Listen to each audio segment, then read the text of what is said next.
you struggle with everyday small things, like how to hang toilet paper this or next Thursday, the proper use of y'all? Then join Gary and JR as they consider these and other trivial matters. The Small Things Considered podcast from Ranch Hand Records, appearing every other Tuesday, alternating with Three Things of JR.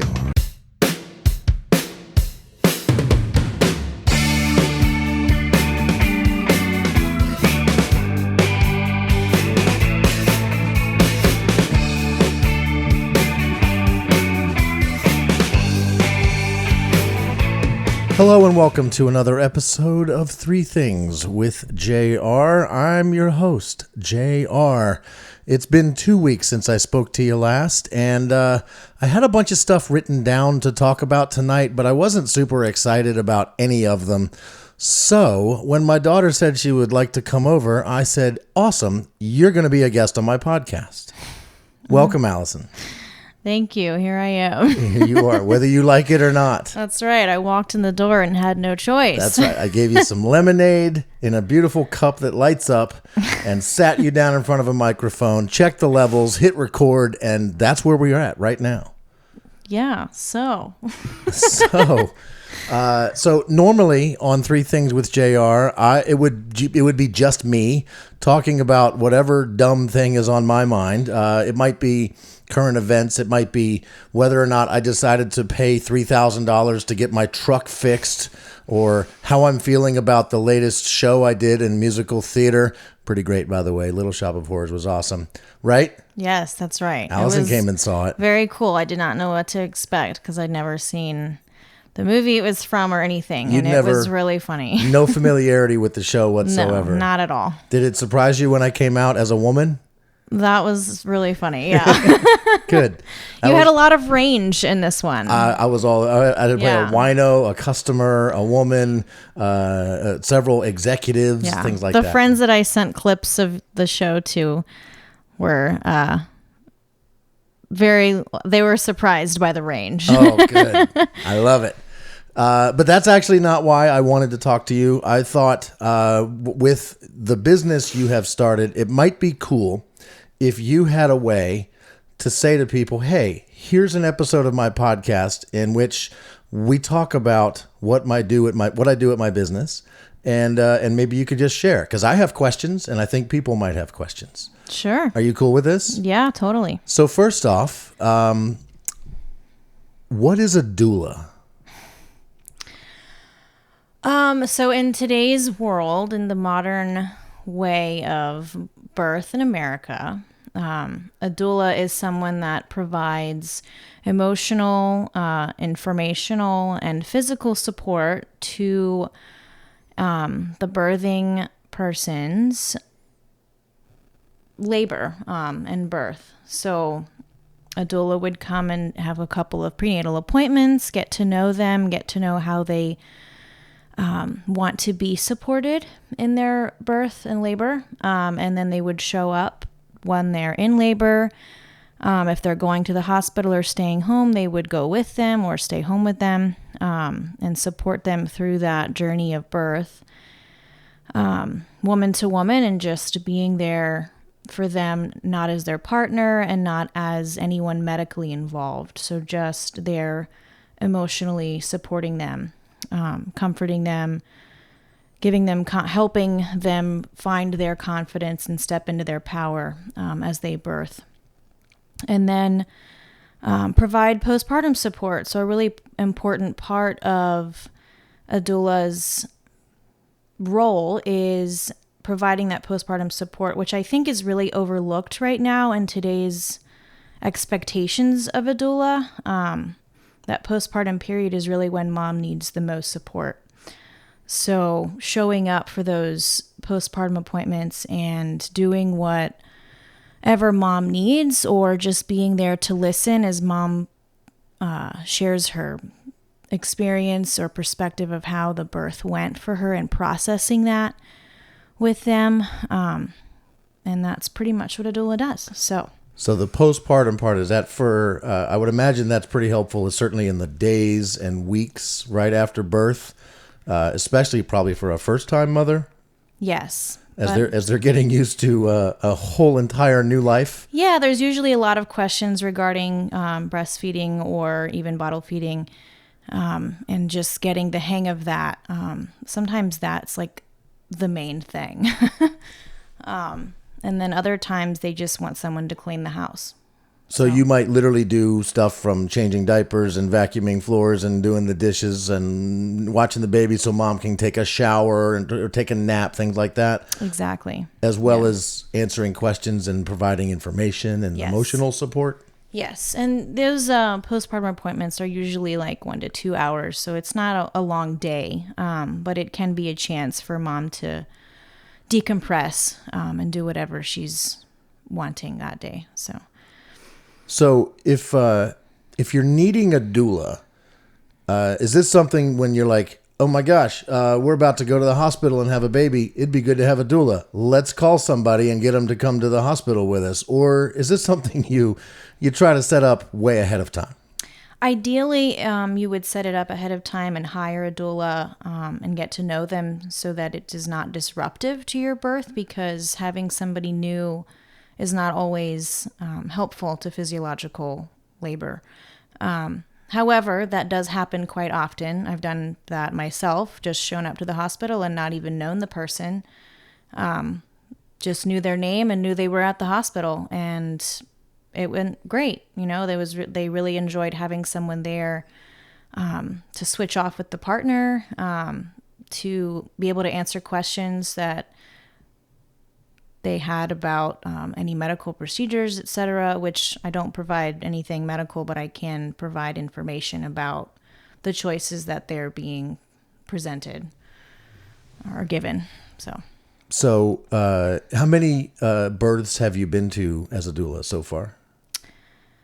I guess including all of the home births in the last year that I was assisting, which is very similar to doula support, but I also do a little bit of medical things with the midwife as a student. I've been to about 40 births. 40? Yes. And so you are learning, so you're providing doula services as well as additional services that are part of, you work with a midwife? Yeah, so when you go as a student or assistant of a midwife, your role is not a doula. However, as a person in the labor team, the birth team, you end up doing a lot of those things. You're supporting the woman in labor and birth, but you're also there to monitor the health and wellness of mom and baby. Do you want to mention the midwife that you work for, and would she appreciate a mention here on the show? Probably, yeah. Her name is Dominique Claudio, and her business name is Birth and Biodynamics Midwifery, and she's one of the best midwives in Charlottesville and surrounding counties that you can get to come to your home birth. There's a few midwives in the area. Some are CNMs, some are CPMs. A CNM is a nurse midwife. A CPM is a professional midwife. She is a CPM, and she's been practicing for, I think, 5 years. And I really love the way that she approaches the way that she goes about it. So getting a really good, close relationship with her clients, integrating body work and massage in the end days of the pregnancy, and really following up on those postpartum appointments, which is hard to come by. How is being a doula or providing whatever services you can provide, how is it different for a home birth versus a hospital birth? For home births, a planned home birth, the mother birthing person is usually a little bit more educated in how physiological labor and birth works, and that's probably why they're choosing a home birth. So your informational support is probably going to be less of what you're doing and doing a little bit more physical support. Just being there, assuring them everything is normal, if it is normal, and Yeah, I mean, it doesn't look a whole lot different other than when you go into the hospital, there's a lot more interventions that are possible, which if you're planning a hospital birth, but you're also planning a natural birth, the idea is you're trying to avoid those interventions, but also give birth in the hospital. So those two going together can be a little bit hard to manage, and that's partially why people are hiring doulas more often now, is to have a natural birth but have one in the hospital. So the doula can provide information about the interventions and discuss with them whether they're necessary and why they are offering them. So it has a lot more to do with being somewhat of An advocate? Yes, an advocate. Thank you. And the point is to help them advocate for themselves. Because they're not necessarily in a mental state where they are thinking of all the things they knew they wanted to think about, right? They might have other things on their mind, and they need somebody who has a list of things that they wanted to happen, right? Is that kind of a thing? Yeah, a lot of people have a birth plan, like like, oh, I want the lights low. I don't want to be hooked up to an IV if possible, which all of these things are, like, of course, nobody wants these things, but then if you go into a hospital, these things kind of happen. All of your choices are slowly stripped away, which is unfortunate because you're not sick or ill as a pregnant person. So going to the hospital is like going to treat something that's not a problem per se. But once it is a problem, those things are there and really helpful, and that's when we want to use them. So it's definitely there for a good reason, but for a low-risk pregnancy and a mom that's confident in herself, it's probably not the best option. But when you're a doula, are you working for the mom, the person actually giving birth, or are you working for the mom and the dad, if there is a mom and a dad? Are you working for two people or one, I guess is the question. Like, I guess what I'm getting at is, if you're in the hospital room, I'm giving this as a real world example. Sure, yeah. Yeah. Let's say the mom is adamant that they don't want the birth videotaped, but the dad really wants to videotape. Does the doula step in and do anything? Is that an area where you could see a doula providing a service to the, like, you gonna get in the middle of that? Yeah. I probably would advocate for the mom in that instance. I have not seen a lot of births where the partner is at a disagreement with the mom, which is good. That's nice to see. However, if that were to happen, I think that I would encourage the dad listen to her choices and respect them. So you might actually have to mediate an argument like that. That could be something that you might have to do. Yeah. Yeah, and there's definitely been times that I have encouraged the dad do something or not do something. Not necessarily in a disagreement, but things that were not helping or making things worse, and it wasn't really obvious to the partner, and the mother was not really advocating for herself, but it was clear that it was not working. Yeah. I've definitely intervened in those situations. So I told you that was a real world example. You may or may not know this, but I really wanted to videotape it when you were born. And your mom was just not having any part of that. Well, she was wrong.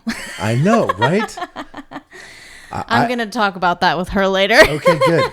I personally have a vivid memory of your head coming out, and I was the first person to see that happen because the nurse and the doctor were busy picking up a tray of instruments that they had dropped on the floor that were partially on the sterile pad and partially unusable because they had touched the floor, and they were trying to get those picked up when your head popped out, and they had to come up and do what they called a barehanded catch because there was no time for putting gloves on. They needed to get in there and assist with the actual birth. Yeah, very, very, very, very similar thing happened to me recently at the very last birth that I attended. I had assisted them as they transferred to the hospital. She'd had an epidural, etc. And she experimented with pushing, and there was midwives that worked at this hospital. They came in and they were like, okay, well, let's see how you're doing with pushing. Because on an epidural, it's hard to know when you're supposed to push because you can't feel anything. Yeah. Well, this mom knew. She was very much listening to her body, even with the epidural. And that baby started coming out. And they did not have the instruments out. Nothing was ready. And that head came out and that baby came out, and it was crazy. But the dad was definitely videoing, which they were not supposed to be doing at the hospital. There was a sign right there that said you could take pictures, but you could not video. Wait, you're not allowed to video in the hospital? Yeah, they don't want liability issues. So. Well, that would be reason enough for me to go for the home birth. Yeah, because totally. Seriously, that's ridiculous. I get it, maybe like surgeries and emergency room stuff and like crazy stuff like that, but a birth being such a planned thing, you should be able to make that choice. I think you should also be able to video a cesarean because that's the birth of your baby. Agreed. Yeah. Yeah, with how common cesareans are, why not? Yeah. Some women opt for them anyways. So why should you not video or be allowed to video the birth of your baby? Yeah. Yeah. When did you know you wanted to be a doula? Probably a couple of months after I had Aaliyah. So I never really cared about birth or whatever. I enjoyed being pregnant. So that was notable to me. I didn't think I cared about literally any of it. And then all of a sudden I was pregnant. Were you surprised you enjoyed being pregnant? I don't know. I kind of felt surprised that more women hated it because it just seemed like just so natural to me. And I felt like I really became who I was when I was pregnant, even though my relationship wasn't the best and still wasn't the best afterwards. I still felt like deep down, I knew who I was now that I had like gone through this experience. Yeah, you don't typically hear women talk about how much they enjoyed being pregnant, right? I mean, certainly the result of being pregnant is a bundle of joy, but the process, I think, gets a bad rap, and apparently it wasn't. Did you have like a particularly painful or hard pregnancy, or did you have? I mean, now that you've probably been exposed to more people being pregnant and giving birth, how does yours rate as far as difficult pregnancies? Mine was extremely easy. So, I mean, I definitely had like pain, especially in the third trimester. I had a lot of sciatic issues with my hips where I would like get out of the car and try to move my legs forward to walk, and it would hurt excruciatingly in my hips. But that was just like a nerve thing, and it went away after I had her. So that's definitely a con to pregnancy sometimes. And I was definitely very nauseous in my first trimester, and I was throwing up for pretty much every day. Maybe not quite every day, but a lot in my first trimester. So first trimester, you're barfing up. Yeah, that's very common, the first trimester, to do that. Some women have it their entire pregnancy, which is so sad. I'm so sorry for those women. Yeah. That's awful. But yeah, my first trimester was the very common nausea. And then my second trimester was pretty chill. And then the third, I just felt like I was getting heavy, and I have that hip pain. But other than that, it was a enjoyable pregnancy for me. Did you have a doula or anything like that? Not really. I did ask China to be my doula, which is a woman that's had 10 kids at home, and she sort of was a doula. She'd be a good doula, I would think. Sort of, yes. She did arrive like right after Aaliyah was born, and it was helpful. She showed up with things that were nice to have. She showed up with raspberry leaf tea, and helped me with breastfeeding. So that was a great thing. So I guess I sort of did have a doula right at the last minute. And I did work for her at the end of my pregnancy, and she knew I was going into labor. She told me, she was like, I'm going to see you tomorrow. I was like, no way. And I did, in fact, see her tomorrow. So you didn't have necessarily a doula for all of the things that a doula can do. You had her like day after? Yeah. Day of? Yeah, she was definitely not there for any of my labor, which is a huge part of why people hire a doula, is they think they need them for their labor the most. But she was most helpful before and after. So if you had a full service doula available at all the times a doula should be available, what would you have wanted the doula to do for you? That's a good question. Was there anything like you felt you needed an advocate for or support for that a doula could have done for you? I do, yes. In the hospital, when I was pushing, the nurses were adamant of what position I was in, and what I like hold my legs, etc. And I was trying to tell them that it was hurting my back to do so because of my broken back, not because of pushing a baby out. And they were adamant that I hold my legs in this exact position. And so that really pissed me off. And having a doula there, a good doula would have assisted with advocating for that in that moment. Because a doula would have met with you ahead of time, way ahead of time, and would have known about your previous back injury. And could have said to the nurses, actually, no, this particular woman should not put her legs like that if it's hurting her back this way. Right. And also, a woman is supposed to be able to birth how they want, even in private hospitals. It's not by law that they have to birth on their back. So, yeah.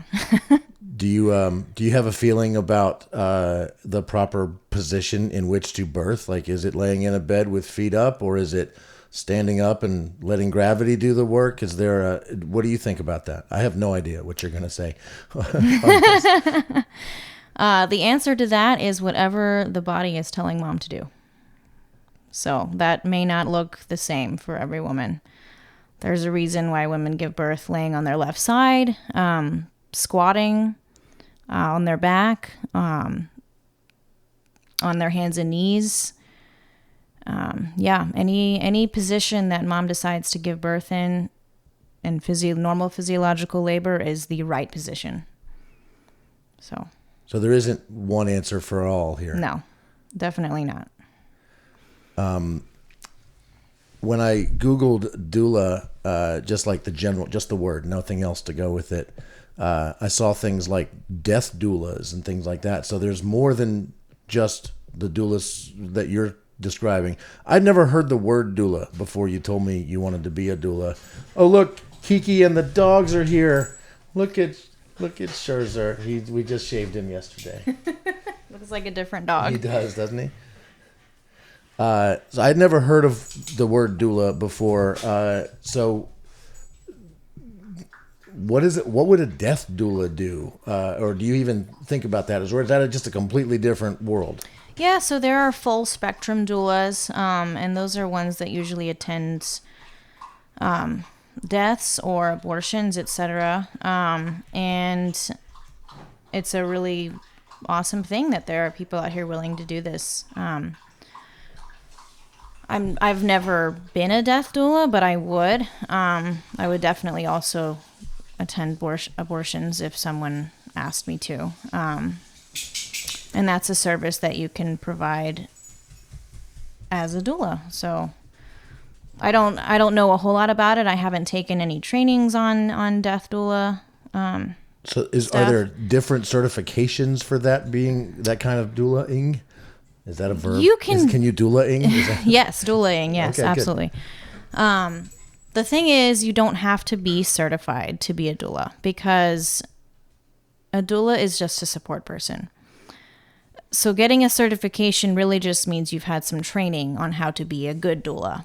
But you do not have to be certified in any state to be a doula, whether it's abortion, death, or a birth.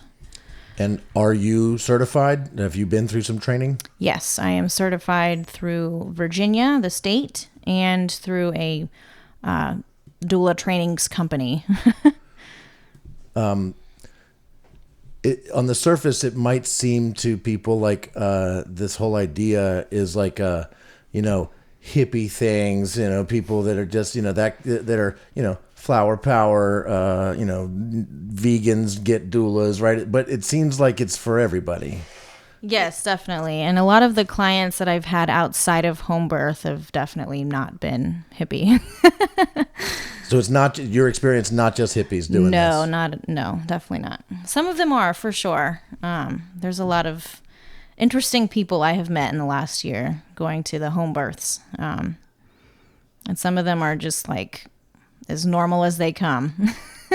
What has surprised you most so far in your experience with the home births, with the midwife, with being a doula, anything at all? Surprised me? I don't know if it surprised me, but the most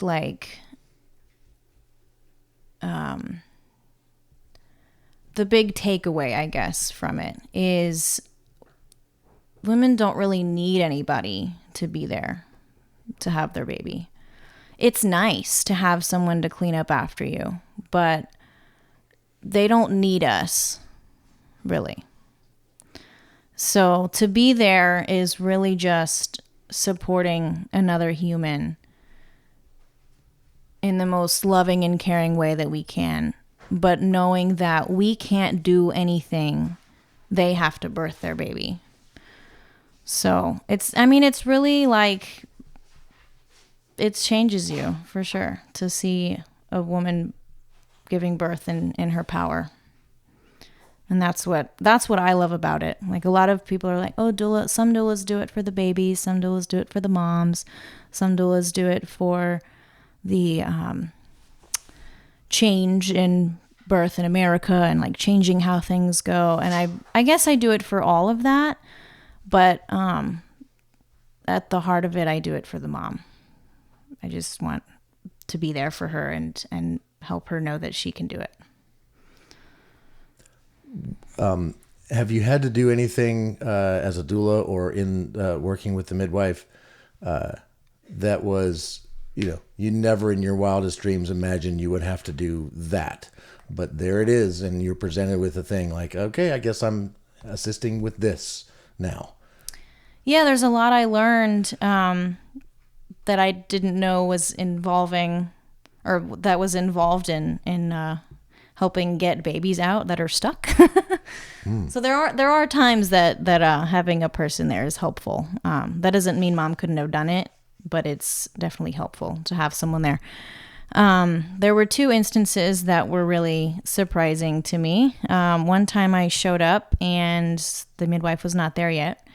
And this is important to note that I was there as a student and not as a doula, because as a doula, legally, I wouldn't be doing what I did.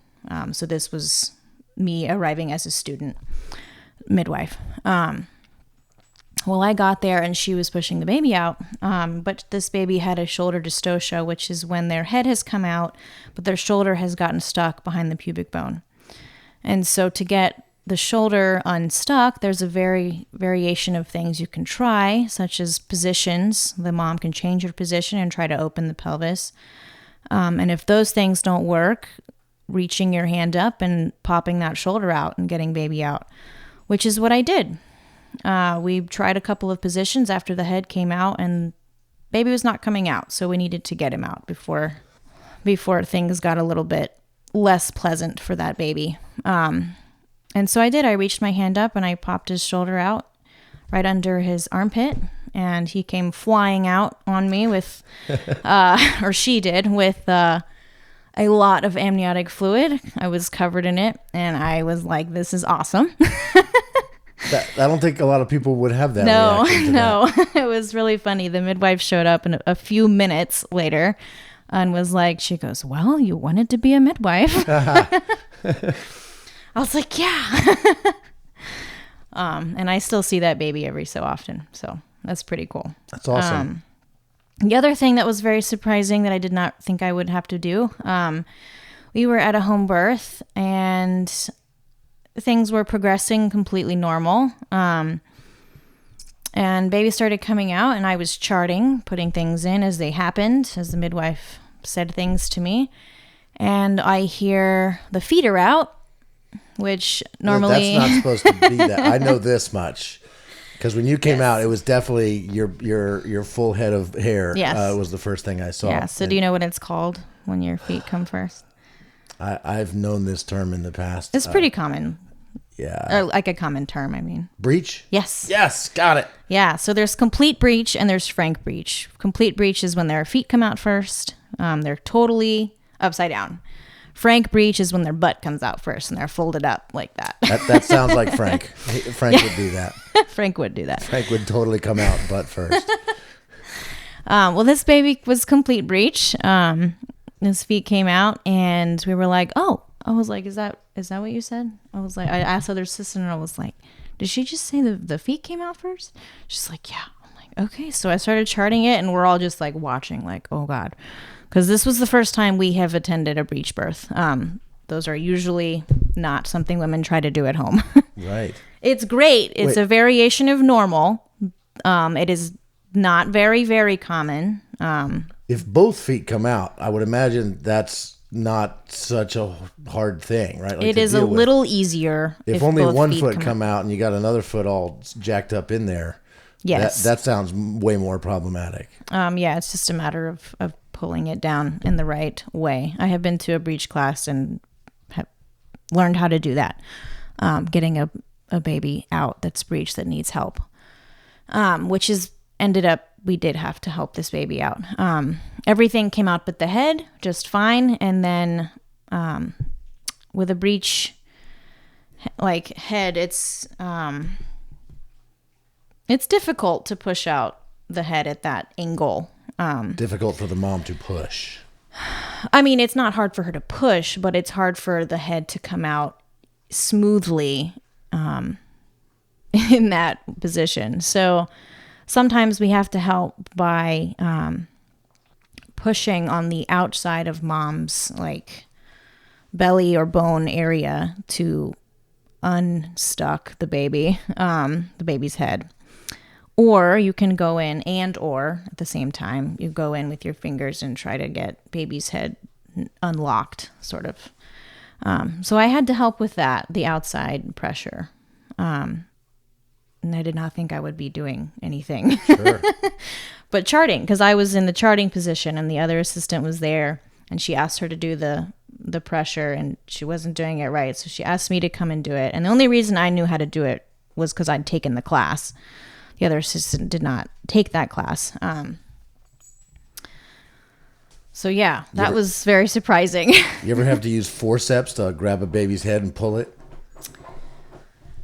There was one instance where she thought she was going to need forceps to help with a baby coming out. Hang on, let's wait for Scherzer to get comfortable in his bed. We got dog noises happening. Could be a distraction.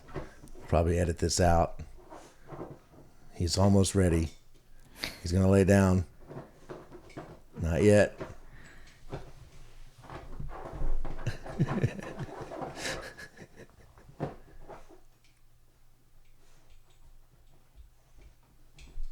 Plops down.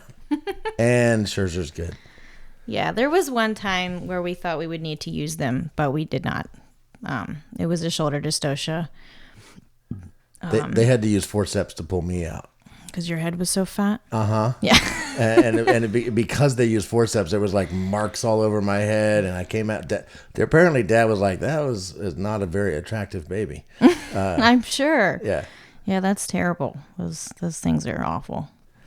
Do you are you where you to aspire to be as a doula, or it seems to me like you're working towards something else, something more than that? Are you looking to be a midwife? Like what do you see as your, maybe, I don't know if it's your end goal, but maybe your 5-year goal, 10-year goal? Like where do you see yourself?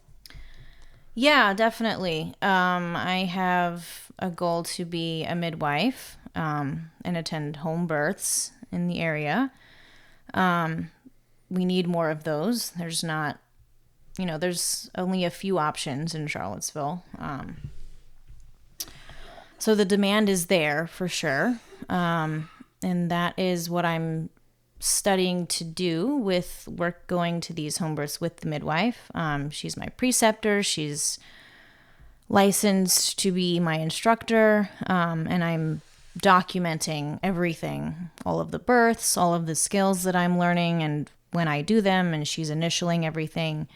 And at some point I will have all of that paperwork done and be doing a lot of skills at these births and be the primary as she's there. And then I will submit all of that to the board and hopefully become a midwife, a professional midwife, not a nurse midwife. So, and you are, but you're at this time, you provide services, you have a business, people can hire you as a doula? Yes. I definitely take clients of my own as a doula right now. If you're planning a hospital birth or a home birth, that doesn't matter. I'm there for your support for sure. And do you work like with insurance companies and stuff? Is this something that insurance companies even pay for? So as of last year, Medicaid in Virginia started paying doulas. So I am one of the few in Virginia that have gone through the process and became a Medicaid provider as a doula and learned how to bill Medicaid. You figured it out? I figured it out. I know there were some struggles there. It's still a process every claim that I submit. However, I have gotten paid for 2 births. So Sweet. Score on that. The midwife suggested that I make a little course on how to bill Medicaid as a doula. Hey, that's another service you could provide. Yeah, I was thinking about making a little course that you could buy that shows you exactly how to bill Medicaid with all of the codes and everything you need for everything. Yeah. But I'm still kind of figuring it out myself. So once I'm ready, I'll probably work on that. So yes, I do provide doula services to clients that have Medicaid insurance. The process looks a little different. I don't get paid as much, and that's okay. And then I also provide services to clients who are willing to pay for doula in cash. Good old cash. Yeah. Cash works. Yes, it does. Do you want to talk about how much doula services cost, or do you want to let people figure that out when they consult with you? Or I would assume it's on your website, maybe? Yeah, it is. I have my prices on my website. And I'm definitely one of the lower, on the lower end in Charlottesville. In other bigger cities, they charge a lot more. Like, for example, if you're in Miami, you're probably getting like $2,500 to be a doula for one birth. And that covers all of the visits before the birth, during the birth, and after the birth? Yeah, it's your standard doula stuff. But around here, the average, I would say, is probably like $1,400, roughly. And I charge $800 plus a $200 booking fee. So the $200 is like upfront, and then $800 is by the time you're on. By the time I'm on call. So they like retain your services. Yeah, they retain the period of me being on call, and then they pay me at the time of being on call. So, yeah. Gotcha. Besides Medicare, do you think this is something that just like, people's regular health insurance would start to cover at some point, or is that probably not in the cards? They should. I have not actually looked into if certain insurance companies do or do not. That's a good question. A lot of doulas refuse to get involved with insurance companies because getting actually paid by them is a whole other problem. So just charging cash is usually easier. Yeah. And people are usually willing to pay that enough for them to do it. Another thing I saw when I Googled doula is that it made it very clear that a doula is a woman. Is a doula always a woman? I mean, I have no argument with that concept, but is that the case? Could a guy be a doula? Absolutely. We had, in my very first doula training that I went to, there was one male and one non-binary. So it does not have to be a woman. Traditionally, women are always supporting other women, and it's a very womanly, motherly, nurturing thing to do. Comes more naturally to women and the female physiology. Might be harder for a guy to understand what she's going through. Just a little, yeah. What about a guy who's been injured and has had some pain? I mean, they say that the kidney stone is actually worse in birth. So I've heard that, yeah. and I know my mom has had kidney stones. I've drank enough sodas with caffeine that I'm probably going to have a kidney stone at some point. So, would that qualify me to be a doula? The only thing that would qualify you to be a doula is if you wanted to actually support a woman in labor. And if they wanted you to. So. Wait, is a father a doula if they're supportive? Yes.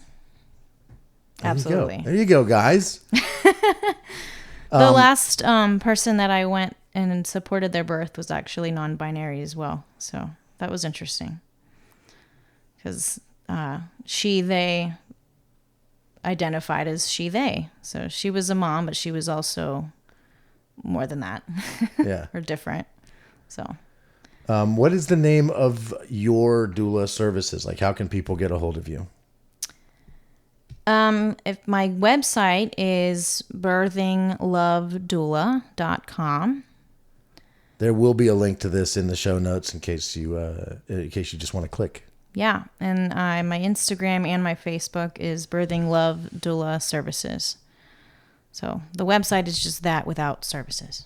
birthinglovedoula.com, and then the Instagram, your socials. Yeah, my socials. Yeah, which Birthing Love Doula. I'm working services. on getting more social on them, but yeah, that does not come naturally to me. I have no problem posting on my own, just because it's like regular life. But posting things about birth that I've thought up on my own takes a lot of like effort. So it just takes more time and effort to post on them. But I'm working on it. All right, last question. How's my little grandbaby doing? She's good. She was sick on Mother's Day, so that was unfortunate. Yeah. But she's doing much better. Yeah. Good. I found out that I'm the fun parent, though. You're the fun parent? Yeah, which is equally parts cool and sad at the same time. I mean, you kind of take more after me than you might after your mother, so that would make sense, because I think I would probably qualify as the fun parent in your childhood. Say yes or no, it's fine with me. You guys were both fun parents. What? Yeah. Can you believe it? 2 fun parents. How lucky was I? That's crazy. I know. I mean, Mom she was really fun on the day-to-day doing school. Like, she really made school fun. I have to give her that. And you were obviously very fun too. So Obviously. Goes without saying, but thank you for saying that. Well, thank you for letting me put you on the spot, even though you just came over here to spend the night and hang out and stuff like that. So it went well, I think so. Cool. Do you foresee yourself actually sharing this link out with people that might have questions about doula services and such? I think so. Well, that'd be awesome, because then we both win, right? More people will understand what services you provide, and you might be able to provide more of those services for people, and maybe more people will listen and find 3 Things with JR. This is not typically what this podcast sounds like. This is, again, did you want to do like a little mini thing of your 3 things? You want to do 3 things?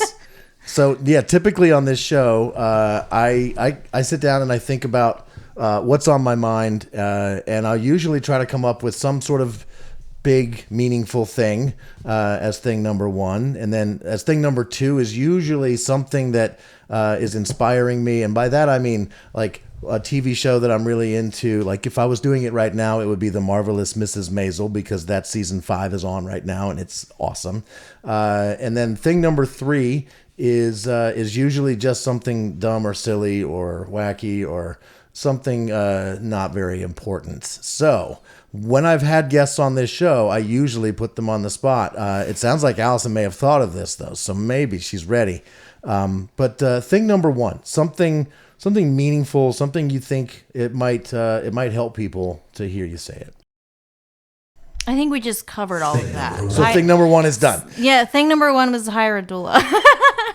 Got it. Or just learn about birth, because that's really the most important part. If you've made it this far through the episode, you're either into the idea and wanted to learn more about doula-ing, either for yourself or somebody else, or just because you're curious, or you're one of my regular listeners and you're just awesome for still listening.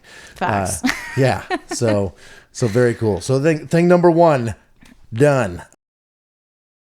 All right. Thing number two, what is inspiring you? What movie, TV show, book, song, artist, anything at all like that you think people should know about, and why?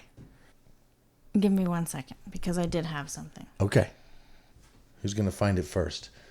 Am I going to find the Jeopardy theme first, or is she going to find the thing she wants to talk about first? Stop. If I could spell Jeopardy. Something inspiring. There is an hour-long video of just the Jeopardy theme on YouTube. What?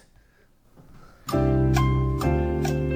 I thought the first one was the inspiring thing. The second one is just something that you liked that you're listening to. Sorry, I can't hear you. I've got the Jeopardy theme playing. Okay, that was rude of me. Sorry. Thing number one is usually something that is like a meaningful, deep thought. Thing number two is usually something, it can be anything, is what's inspiring you, but I say it that way, but it's what I typically do for thing number two is talk about what you're currently watching, right? Or listening to, or a book, a new podcast, something that I think is awesome and probably has wide appeal that more people should watch or listen to or read. Yeah. But that's a guideline. You can do anything you want. Just give me a thing. I'm currently watching Queen Charlotte. Queen Charlotte. Never heard of it. It's a side story to Bridgerton. Oh, right. I have heard of it. Have you seen Bridgerton? No. Okay. I've heard I should see Bridgerton. Yeah. I mean, it's definitely like a woman show. Like right. Most men. My woman, my girlfriend, Kiki. Yeah. She watched the whole first season of Bridgerton. I don't know that she went back and watched season 2. Oh, God. The second one is just as good. Really? Yes. I heard it wasn't as good. Well, I disagree. Maybe I can't say I didn't hear it wasn't as good. I heard there wasn't as much sex in season 2 of Bridgerton. I mean, I guess that's true, but okay, what a bunch of whores. No, It really is good. And there's plenty of that in the Queen Charlotte. So they pick up. They bring it. They bring it back with Queen Charlotte for sure. Queen Charlotte's. Yeah, they getting it in. But it is really good. It's about it's about the queen. So but it's a totally fictional yes, thing, it's right? it is fictional. It's interesting. I can't really spoil it, but yeah, don't spoil this. Yeah, That's I not won't what this spoil is. it. I know. But suffice it to say, if you liked Bridgerton season 1 and or 2, you're gonna like, what is it? Queen Charlotte? Queen Charlotte, yeah. And Netflix? Yes, it's on Netflix. It's interesting about their relationship. That's what I'll say. Is not necessarily a regular relationship between a queen and a king. So, yeah. Interesting. And is the entire season available to binge all at once? Yes. That Netflix is one of the only ones doing that. That's Thank why you, I still have Netflix. Good.